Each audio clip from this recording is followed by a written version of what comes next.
Grace Kelly, the icy blonde who captivated Alfred Hitchcock and won an Oscar. She was Hollywood royalty until she became actual royalty, marrying Prince Rainier III of Monaco. It was the ultimate fairy tale.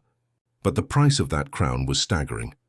What devastating sacrifice was demanded of her?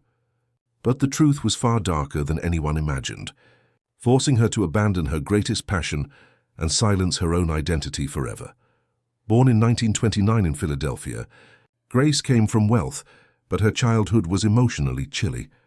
Her demanding, athletic father, Jack Kelly, favored her siblings, fueling Grace's intense drive for external validation.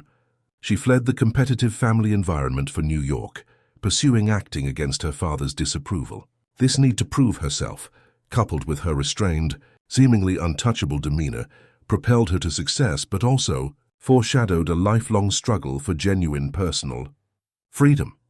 The 1950s belonged to Grace Kelly. She won an Oscar for The Country Girl 1954 and became the muse of Alfred Hitchcock, starring in classics like Rear Window and To Catch a Thief. Her career was peaking in 1955 when she met Prince Rainier III of Monaco at the Cannes Film Festival. The courtship was whirlwind and highly publicized, culminating in a spectacular engagement just months later.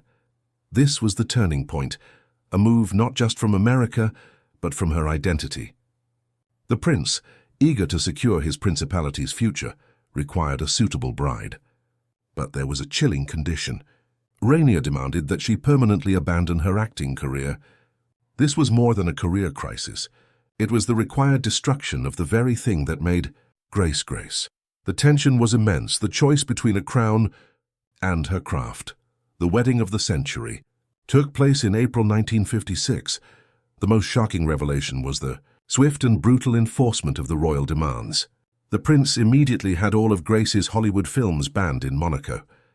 This move was a deliberate public statement. The actress was dead. The princess had replaced her. When Hitchcock offered her a brilliant role years later in 1962's Marnie, Grace was tempted.